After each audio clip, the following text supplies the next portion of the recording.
आकाश पाताळ एक करू या प्रकरणात कुणाचा बाप असेल तरी शोधून काढू. अजित पवारांच्या अपघातावरून मुख्यमंत्री देवेंद्र फडणवीस यांच्याकडून कारवाईचं आश्वासन. एडीआर झाला तरी एफआयआर करता येतो, रोहित पवार यांचं मुख्यमंत्र्यांना उत्तर. तर राहुल गांधी यांनी कर्नाटकचं नाव घेतलं नाही, जिथे न्याय मिळत असेल तिथे जा असं सांगितलं रोहित पवार यांचं स्पष्टीकरण. कर्नाटककडून महाराष्ट्राची मानहानी करण्याचा प्रयत्न, दादांच्या अपघाताचा कर्नाटकात गुन्हा दाखल होणं बेकायदेशीर, 0 एफआयआर वरून मुख्यमंत्री फडणवीसांचा संताप. अजित पवार यांच्या विमान अपघातासंदर्भात कर्नाटकमधील बंगळुरू शहरात 0 एफआयआर नोंद, दाखल केलेला गुन्हा कर्नाटक पोलिसांकडून महाराष्ट्र पोलिसांकडे वर्ग.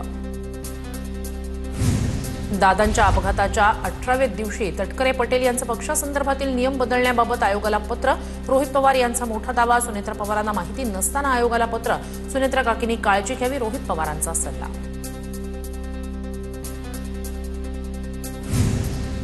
अजित पवारांच्या घराबाहेर ब्लॅक मॅजिक झालं होतं, काळ्या जादूत कोण कोण अडकलंय, दादांच्या पक्षातील बऱ्याच नेत्यांच्या अंगठ्याला कापलाय, करंगळीला कापलाय, दादांची ताकद जावी यासाठी कोण प्रयत्न करत होतं, अशोक खरात प्रकरणावरून रोहित पवार यांचा निशाणा.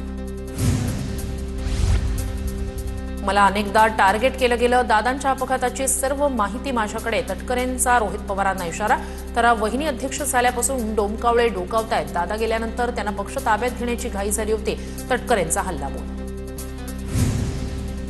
सुनील तटकरे बोलत नाही तोपर्यंत चाकणकरांवर कारवाई होणार नाही, वडेट्टीवार यांचं वक्तव्य. तटकरे पटेल बॉस आहेत, चाकणकरांच्या महिला प्रदेश अध्यक्षपदाबाबत ते ठरवतील, वडेट्टीवार यांची प्रतिक्रिया. अजित पवार यांच्या विमान अपघातासंदर्भातील एफआयआरच्या मुद्द्यावरून आरोप प्रत्यारोप, दादांच्या अपघातावर यांना चर्चाच होऊ द्यायची नाही, शशिकांत शिंदे यांचा निशाणा. तर एफआयआर आम्हाला करायचा नाही असा मेसेज जातोय तो अतिशय चुकीचा आहे, आम्ही कुठेही दिरंगाई केलेली नाही, गृहराज्यमंत्री योगेश कदम यांचं उत्तर. विधानसभेत अनेक सदस्यांनी खरात प्रकरणात काही गोष्टी सांगितल्या, सदस्यांनी या सगळ्याचे पुरावे शासनाला द्यावे जेणेकरून खरातला कठोर शिक्षा करता येईल, मुख्यमंत्री फडणवीसांचं सभागृहात निवेदन. फडणवीसांना मुख्यमंत्री पदावरून हटवण्यासाठी भोंदू खरातकडे काही लोकांनी पूजा घातली, जितेंद्र आव्हाड यांचा स्फोटक दावा. तर खरातकडून पत्रकार बाळू तुपेंची पहिली हत्या, जितेंद्र आव्हाड यांचा गंभीर आरोप. खरातला 24 तास कॅमेऱ्याच्या निगराणीखाली ठेवा अन्यथा पुरावे नष्ट होतील, आव्हाड यांची विधानसभेत मागणी. जादूटोण्यानं समस्या संपल्या असत्या तर सीमेवर भोंदूला पाठवलं असतं, लिंबू टाचण्यांनीच युद्ध जिंकता आलं असतं, खरातला ट्रम्प यांचं सुरक्षा सल्लागार म्हणून नेमलं असतं, भोंदूबाबावर विश्वास ठेवणाऱ्यांना विधानसभेत मुख्यमंत्री फडणवीसांचा टोला. पुरावा संपवण्यासाठी खरातचा एन्काउंटर होईल, विजय वडेट्टीवार यांचा दावा. तर या प्रकरणातील पेनड्राईव्ह समोर आला तर 2 ते 3 मंत्र्यांची विकेट जाईल असाही आरोप. तर भोंदू खरातचाही अक्षय शिंदे होऊ शकतो, नाना पटोलेंचा आरोप. खरातची फाईल तयार झाल्यावर त्याचाही एन्काउंटर होण्याची शक्यता, भोंदू खरातचाही अक्षय शिंदे होऊ शकतो, काँग्रेस नेते नाना पटोले यांच्याकडून शंका व्यक्त. जादूटोणा करून प्रश्न सुटले असते तर ट्रम्पचा ॲडवायझर खरातला नेमलं असतं, मात्र अंधश्रद्धेत माणूस विवेक कसा हरवतो हे या प्रकरणावरून दिसलं, मुख्यमंत्री फडणवीसांचं सभागृहात भाष्य. आम्ही खरातच्या ट्रस्टमधील मंदिराला पाणी दिल्याचं मान्य करतो, मात्र कुणाच्या सांगण्यावरून पाणी दिलं हे तपासा, कुणाची शिफारस होती, कुणाची उपसमिती होती, चौकशी करा, ठाकरेंच्या शिवसेनेचे नेते अनिल परब यांची मागणी. मंत्री चंद्रकांत पाटील यांचे भोंदू खरातसोबतचे जवळचे संबंध, मुख्यमंत्री होण्यासाठी खरातकडून अघोरी पूजा केल्याची माहिती, हर्षवर्धन सपकाळ यांचा चंद्रकांत पाटील यांच्यावर निशाणा. तर खरातच्या ईशान्येश्वर देवस्थानला चंद्रकांत पाटील यांच्याकडून 1.5 कोटीच्या विकास कामांना मंजुरी, धंगेकरांचाही आरोप, चंद्रकांत पाटील यांच्या राजीनाम्याचीही मागणी. भोंदू अशोक खरात सरकार पुरस्कृत बाबा नाही का, आरटीआय कार्यकर्ते विजय कुंभार यांचा सवाल. मंदिर परिसराच्या विकासासाठी सरकारनं 105 कोटी मंजूर केले, सार्वजनिक विभागानं भोंदू खरातला निधी पुरवला, विजय कुंभार यांचा आरोप. भोंदू अशोक खरातबाबत प्रश्न विचारता आज मंत्री जयकुमार रावल यांचा काढता पाय, तत्कालीन पर्यटन मंत्री असताना रावल यांच्याकडून खरातच्या मंदिरासाठी 1.5 कोटींचा निधी मंजूर, प्रश्न विचारताच रावल उत्तर न देताच निघून गेले. भोंदूबाबा खरातच्या मुलीच्या लग्नात जयंत पाटील यांनी हजेरी लावली होती, जयंत पाटलांचा आमदार दिलीप बनकर, माजी विभागीय महसूल आयुक्त राधाकृष्ण गमे यांचा फोटो समोर, सुनील तटकरे केसरकर यांच्या पाठोपाठ जयंत पाटलांचाही फोटो समोर. पुरोगामी जयंत पाटील भोंदू बाबाकडे का गेले? जयंत पाटील यांचा भोंदू खरात सोबतच्या फोटोवरून गोपीचंद पडळकरांचा हल्लाबोल. जयंत पाटील यांनी खरातकडे रक्तानं अंघोळ केल्याचाही खळबळजनक दावा. अशोक खरात भाजपचा अधिकृत प्रचारक होता. संजय राऊत यांचा आरोप. भाजप या सगळ्या पापाचा सर्वात मोठा साक्षीदार असाही घणाघात. तर राऊत नाशिकचे संपर्क प्रमुख होते. त्यांच्या दबावाखाली भोंदू बाबाच्या मंदिराला पाणी देण्याचा निर्णय. भाजपचे प्रवक्ते नवनाथ मन यांचा सवाल. खरात प्रकरणात मुख्यमंत्री योग्य निर्णय घेतील. हर्षवर्धन सपकाळ प्रसिद्धीसाठी अशी वक्तव्य करतात. भाजप नेते प्रसाद लाड यांची हर्षवर्धन सपकाळ यांच्यावर टीका.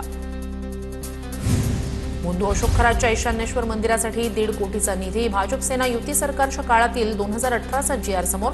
तत्कालीन पर्यटन मंत्री जयकुमार रावल यांच्याकडून निधी मंजूर. भोंदू अशोक खरात प्रकरणी रुपाली चाकणकर आणि दीपक केसरकर यांच्या SIT चौकशीची शक्यता. खरातशी संपर्कात असणाऱ्या सर्वांची चौकशी होणार. मुख्यमंत्र्यांकडून स्पष्ट. भोंदू अशोक खरातची SIT कडून सलग 7व्या दिवशी चौकशी. SIT प्रमुख तेजस्वी सातपुते यांच्या उपस्थितीत काल सकाळी 10 वाजल्यापासून चौकशीला झाली होती सुरुवात. कस्टडी मिळताच दुसऱ्याच दिवशी चौकशीचा वेग वाढवला. बाळूतुपेची हत्या परिसरातील वर्चस्व वादातून झाली होती. या प्रकरणात भोंदू खरातचा कुठलाही संबंध नाही. बाळूतुपेचे तत्कालीन सहकारी सुरेश निकुंभ यांची माहिती. अंकशास्त्र तज्ज्ञ म्हणून घेणारा अशोक खरात 10वीत गणितासह 2 विषयात नापास. 10वीत केवळ 35.86% मिळाल्याचं उघड. शाळेच्या नोंदीत लक्ष्मण एकनाथ खरात असं नाव असल्याचं समोर. अशोक खरातला सरकारनंच मदत केली होती असा पुरावा. 2018मध्ये पर्यटन विभागानं खरातच्या मंदिराला 105 कोटी मंजूर केले. हे सगळे पैसे कुणी मंजूर केले याला जबाबदार असणाऱ्यांना अटक करा. विजय कुंभार यांची मागणी.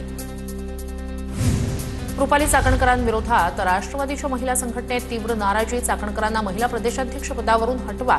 नाशिकच्या पदाधिकाऱ्यांचं सुनेत्रा पवारांना पत्र. भोंदू खरातचा इगतपुरी तालुक्यात कनेक्शन असल्याचा संशय. विशेष तपास पथकाकडून चौकशी. खरातला गंडेदोरे अंगठ्या पुरवणारा तांत्रिक फरार. मोबाईलही बंद असल्याची माहिती. भोंदू अशोक खरात प्रकरणी पहिला अधिकारी अडचणीत. खरातच्या पत्नीसोबत SRAच्या अधिकाऱ्याच्या पत्नीचा आर्थिक व्यवहार. अधिकारी अभिजित भांडे पाटील पुन्हा महसूल विभाग मंत्रालयात रुजू. प्रतिनियुक्ती एकतर्फी रद्द. खरातच्या इगतपुरीतील फार्म हाऊस समोर 17 एकर आंब्याची बाग. बागेत असणाऱ्या विहिरीचा खरातकडून अघोरी पूजेसाठी वापर. पूजेदरम्यान रिमोटवर चालणाऱ्या नागासह भक्तांना घडवून द्यायचा दर्शन.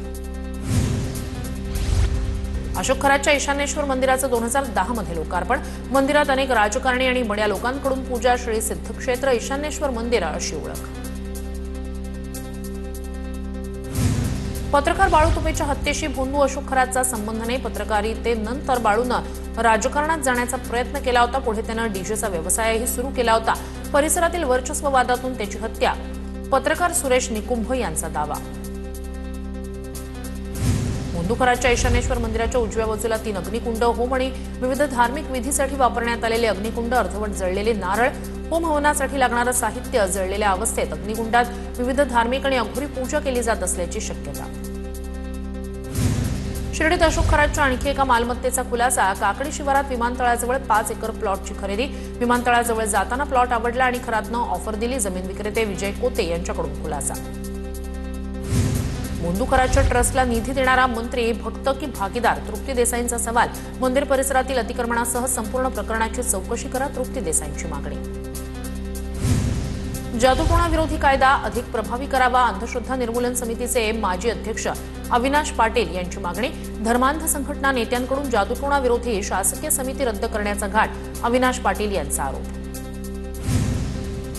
भोंदू खरातचं इगतपुरी तालुक्यात कनेक्शन असल्याचा संशय. नांदगाव बुद्रुकमधील स्थानिक भोंदू बाबाच्या घरी खरात नेहमीच जायचा. खरातच्या अटकेनंतर लोकल भोंदू बाबा फरार झाल्याच्या चर्चा.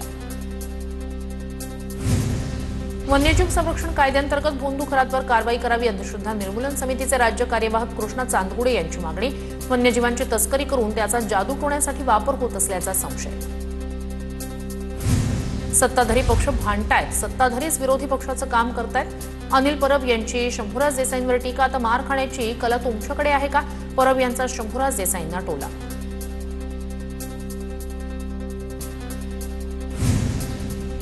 मंत्री गिरीश महाजन यांच्याकडून धनगर आंदोलन करते. दीपक बोराडे यांच्या उपोषणस्थळी भेट. आंदोलन मागे घेण्याची गिरीश महाजनांकडून विनंती. धनगर समाजाचे उपोषणकर्ते दीपक बोऱ्हाडे यांच्या सासऱ्यांची आत्महत्या. जालन्यातील राहत्या घरी गळफास घेऊन संपवलं जीवन. आत्महत्येचं कारण अस्पष्ट. घाटकोपर होर्डिंग दुर्घटनेप्रकरणी किरीट सोमय्यांकडून क्राईम ब्रांचमध्ये तक्रार दाखल. तत्कालीन रेल्वे पोलीस आयुक्त कैसर खालिद आणि महापालिका अधिकारी सुनील दळवी यांच्या विरोधात तक्रार. कारवाई न झाल्यास घाटकोपरची जनता आंदोलन करणार. किरीट सोमय्यांचा इशारा. कुर्ला नेहरू नगरमधील पोलीस निवासस्थानाच्या पुनर्विकासाला गती. पोलीस अधिकारी आणि कर्मचाऱ्यांना मालकी हक्काची घरं उपलब्ध करून देण्यासाठी शासन सकारात्मक. गृहनिर्माण राज्यमंत्री डॉक्टर पंकज भोयर यांची माहिती. मुंबई मेट्रो 11च्या प्रकल्पासाठी शासनाचा जायका सोबत करार. 5,500 कोटींच्या निधीतून 14 नवीन मेट्रो स्थानकं तयार होणार. धारावी, वडाळा, शिवडी, भायखळा आणि गेटवे ऑफ इंडिया यासारख्या प्रमुख भागांचा समावेश. सिडकोच्या माझं पसंतीचं सिडको घर योजनेअंतर्गत वार्षिक उत्पन्न मर्यादेवरून मुंबई उच्च न्यायालयाकडून कान उघडणी.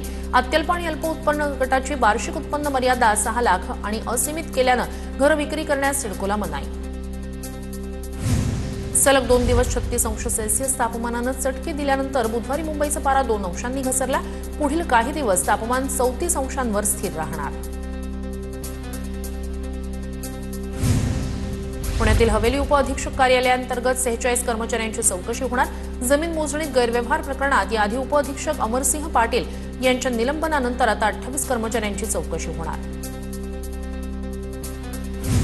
पुण्यात सकाळी 7 ते रात्री 9 पर्यंतच बांधकाम करता येणार. पुणे शहरातील बांधकामांना पालिकेनं वेळ ठरवून दिली. शहरातील प्रदूषण रोखण्यासाठी पालिकेचा निर्णय. पुण्यातील तुळशीबागेतील राम मंदिरात रामनवमीचा उत्साह. मंदिराला आकर्षक अशा फुलांची सजावट. रामनवमी निमित्तानं रामजन्माचा सोहळा साजरा केला जाणार. ज्येष्ठ इतिहास संशोधक डॉक्टर जयसिंगराव पवार यांचं निधन. वयाच्या 85व्या वर्षी घेतला अखेरचा श्वास. छत्रपती शिवाजी महाराज, संभाजी महाराज, शाहू महाराज यांच्यासह महाराणी ताराराणी यांच्याबाबत जयसिंगराव पवार यांचं संशोधनपर लिखाण प्रसिद्ध. शहरातील ऐतिहासिक पोद्दारेश्वर राम मंदिर आणि रामनगरातून आज भव्य शोभायात्रा निघणार. शहरात 3,500हून अधिक पोलीस आणि होमगार्ड तैनात. दहशतवाद विरोधी पथक, गुप्तचर यंत्रणांनाही सतर्कतेचा इशारा. पंढरपूर शहर आणि परिसरात मध्यरात्री अवकाळी पावसाची हजेरी. विजेच्या कडकडाटासह जोरदार अवकाळी पाऊस. हवामान खात्यानं पावसाचा अंदाज वर्तवल्यानंतर द्राक्ष पिकाचं नुकसान होण्याची शक्यता. देशात इंधन टंचाई नाही, पुरेसा साठा उपलब्ध. केंद्र सरकारच्या सर्वपक्षीय बैठकीत संरक्षण मंत्री राजनाथ सिंह यांच्याकडून आढावा. तर पीएनजी असलेल्या भागातील नागरिकांनी जोडणी न घेतल्यास घरगुती गॅस पुरवठा कायमचा बंद केला जाणार असल्याची माहिती. दिल्लीतील वाहनांवरच्या ग्रीन टॅक्समध्ये वाढ करण्यास सर्वोच्च न्यायालयाची मंजुरी. नवीन नियम 1 एप्रिल 2024 पासून लागू होणार. दिल्लीत एंट्री करण्यासाठी आता ट्रक चालकांना जास्त पैसे मोजावे लागणार. देशभरात नवीन 100 विमानतळांसह 200 हेलिपॅड उभारण्याचा केंद्र सरकारचा निर्णय. उडान योजनेच्या सुधारित स्वरूपाला केंद्रीय मंत्रिमंडळाची मंजुरी. केंद्रीय मंत्रिमंडळाच्या बैठकीनंतर मंत्री अश्विनी वैष्णव यांची माहिती. सरकारी कार्यालयांसह सार्वजनिक कार्यक्रमात वंदे मातरमची सक्ती नसल्याचा सर्वोच्च न्यायालयाचा निर्वाळा. केंद्रीय गृह मंत्रालयाच्या मार्गदर्शक सूचनांना आव्हान देणारी याचिका फेटाळली. 2035 पर्यंत एसटीच्या ताफ्यातील सर्व 14,000 बसेस इलेक्ट्रिक होणार. परिवहन मंत्री प्रताप सरनाईक यांची घोषणा. इंधन आणि देखभाल खर्चात बचत होऊन एसटीची आर्थिक स्थिती सुधारणार. आरटी प्रवेशासाठी आता मार्च अखेरपर्यंत मुदतवाढ देण्याचा निर्णय. 25 मार्चपर्यंत देण्यात आलेली मुदत 31 मार्चपर्यंत वाढवली. राज्य परीक्षा परिषदेकडून राज्यातील शिक्षक पात्रता परीक्षेसाठी वेळापत्रक जाहीर. 21 जूनला होणाऱ्या परीक्षेसाठी ऑनलाईन अर्ज प्रक्रिया सुरू होणार.